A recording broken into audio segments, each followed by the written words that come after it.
Hello' everyone, মোৰ নতুন এটি ভিডিঅ'লৈ পুনৰবাৰ স্বাগতম জনাইছোঁ। আৰু এতিয়া ৰাতি 8:30 বাজিলে মই আহিছোঁ কিটচেনত ভাত বনাবলৈ। তো আৰু এইপিনে মই বইল কৰি আছোঁ আলু আৰু কণী।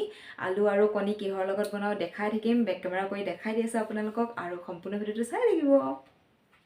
মই বইল কৰি আছোঁ আলু আৰু কণী দুটাই দিছোঁ, যিহেতু এতিয়া সাজতহে বনাম, গতিকে আলু আৰু কণী বইল কৰি আছোঁ। আৰু এইপিনে কুকাৰত ভাত বহাই দিলোঁ। তো এতিয়া আলু আৰু কণী বইল কৰি লওঁ, তাৰপিছত কেনেকৈ বনাওঁ কিহৰ লগত বনাওঁ গোটেইখিনি দেখাই থাকিম। তো এতিয়া মোৰ আলু আৰু কণী বইল কৰা হৈ গ'ল, আৰু এইখিনি এতিয়া মই ৰেডি কৰি লওঁ, তাৰপিছত আপোনালোকক দেখাই আছোঁ যে মই কেনেকৈ বনাম। এয়া এতিয়া মই আলুখিনি বাকল এৰুৱাই ল'লোঁ, আৰু কণী দুটাও বাকল এৰুৱাই ল'লোঁ, আৰু কণী দুটা অলপ অলপ আঁকি আঁকি দিছোঁ, কিয়নো আঁকি দিলে হালধি নিমখ ধুনীয়াকৈ কণী দুটাত ভালকৈ সোমাই যাব, সেইকাৰণে। আৰু এইপিনে কাটি ৰাখিছোঁ 3টা বিলাহী, পিঁয়াজ, জলকীয়া, আৰু এইখিনি ধনিয়া পাত। তো গোটেইখিনি মই ৰেডি কৰি ল'লোঁ, এতিয়া বাছ বনাবলৈ আৰম্ভ কৰোঁ। তো ফাৰ্ষ্ট মই কণী দুটা ফ্ৰাই কৰি লওঁ। এতিয়া কেৰাহীখন গৰম হ'ল, তেল দি দিওঁ, আৰু ফাৰ্ষ্ট কণী দুটা ফ্ৰাই কৰি নমাই লওঁ, তাৰপিছত আলুখিনি দিম, তাৰপিছত বিলাহী ভাজিম। তো কি কৰোঁ কেনেকৈ বনাওঁ দেখাই থাকিম। কেৰাহীখন গৰম হ'ল, আৰু এতিয়া তেল দি দিওঁ।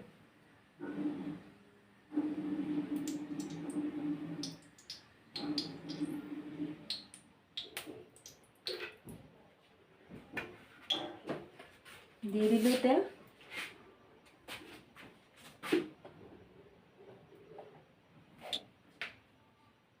তো এতিয়া তেলতে দি দিওঁ নিমখ আৰু হালধি।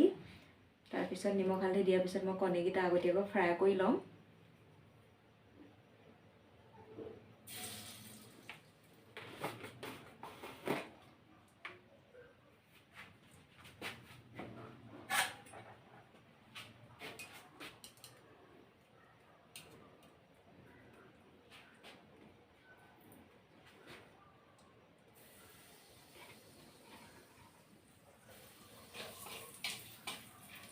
হালধি আৰু নিমখ দিলোঁ, এতিয়া কণীকেইটা দি দিওঁ।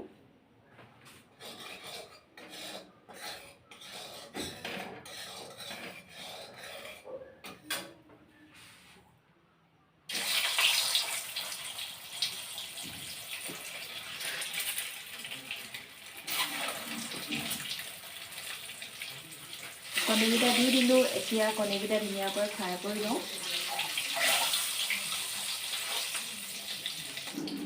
তো এতিয়া কণীকেইটা ফ্ৰাই কৰা হৈ গ'ল মোৰ, নমাই ৰাখোঁ কণীকেইটা।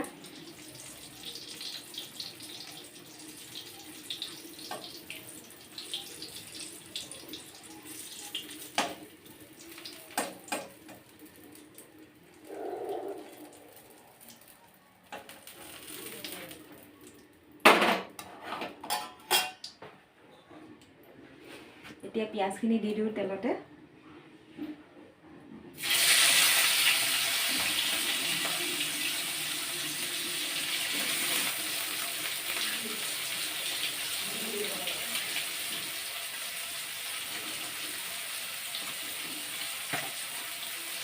অকণমান পাঁচফোৰণ দিছোঁ।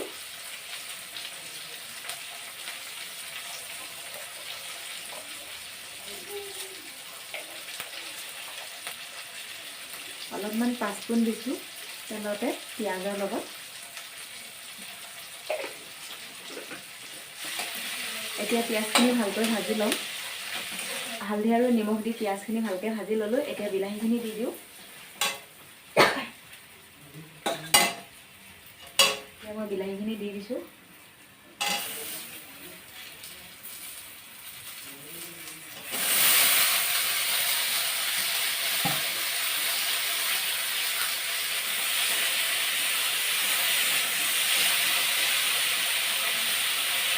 আপোনালোক সকলোৱে আহিব দেই কণী আৰু বিলাহী আঞ্জা খাবলৈ। এতিয়া মই বিলাহীখিনি ভালকৈ ভাজি লওঁ, তাৰপিছত দি দিম আলু, আৰু তাৰপিছত কণী দিম।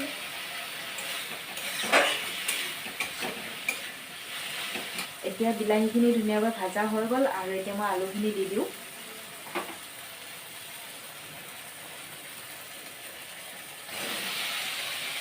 আৰু কণী পিছত দি দিম, কণীকেইটা ৰাখি থৈছোঁ, পিছত দি দিম।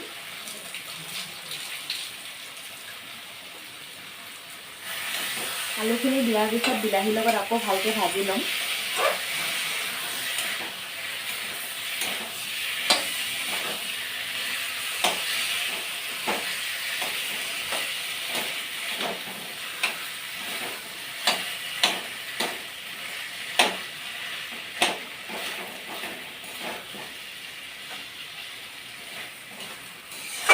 বিলাহী আৰু আলু আকৌ ধুনীয়াকৈ ভাজি ল'ম। বিলাহী আৰু আলু মিক্স কৰি আকৌ ধুনীয়াকৈ ভাজি ল'ম। এতিয়া আলু আৰু বিলাহী মিক্স কৰি ধুনীয়াকৈ আকৌ ভাজি ল'লোঁ। এতিয়া ভাজা হৈ গ'ল। এতিয়া গৰম পানী দি দিওঁ। এইপিনে বনাই আছোঁ গৰম পানী। তো আলু আৰু বিলাহী মিক্স কৰি ধুনীয়াকৈ ভাজা হৈ গ'ল। এতিয়া গৰম পানী দি দিওঁ।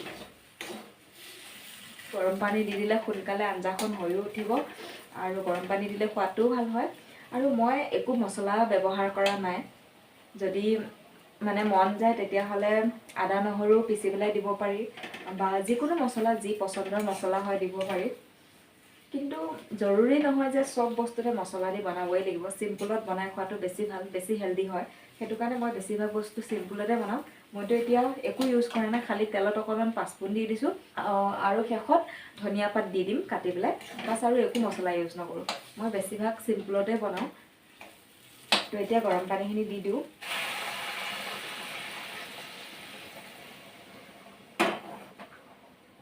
এতিয়া গৰম পানী দি দিলোঁ।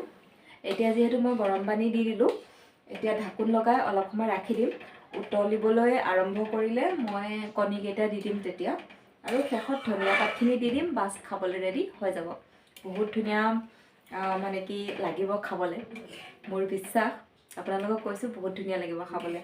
এনেকৈ চিম্পুলত বনাই খাবচোন, বহুত ভাল লাগে। মছলা ব্যৱহাৰ নকৰাকৈ বেছি ভাল লাগে। তো সেয়াই, এতিয়া ঢাকোন লগাই ৰাখি দিওঁ। এতিয়া যিহেতু গৰম পানী দিছিলোঁ, বহুত সোনকালে উতলিবলৈ আৰম্ভ কৰিলে। এতিয়া কণী দি দিওঁ। কণী দিয়াৰ পিছত আকৌ ঢাকোন লগাই দিম।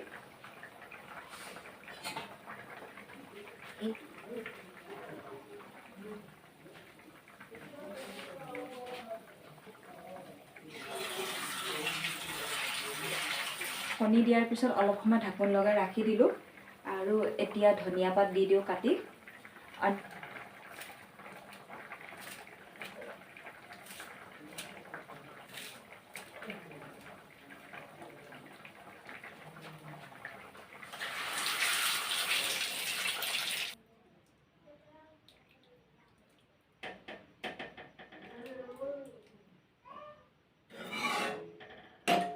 তো এতিয়া মোৰ কণীৰ জোল হৈ গ'ল। তো এতিয়া বাছ ভাত খাবলৈ লওঁ। আশা কৰিছোঁ আজি ভিডিঅ'টো চাই ভাল লাগিলে। যিসকল মোৰ চেনেলত নতুন, প্লিজ চেনেলটো ছাবস্ক্ৰাইব কৰি দিব, ভিডিঅ'টো লাইক কৰিব আৰু আপোনালোকৰ ফ্ৰেণ্ডলৈ ভিডিঅ' লিংকটো শ্বেয়াৰ কৰিব। তো আজি ভিডিঅ'টো ইমানখিনিতে সামৰণি মাৰিছোঁ। ভিডিঅ'টো চোৱাৰ বাবে বহুত বহুত ধন্যবাদ। নতুন এটি ভিডিঅ'ৰ সৈতে আপোনালোকক লগ পাম। আজিলৈকে আহিছোঁ তেন্তে, বাই বাই।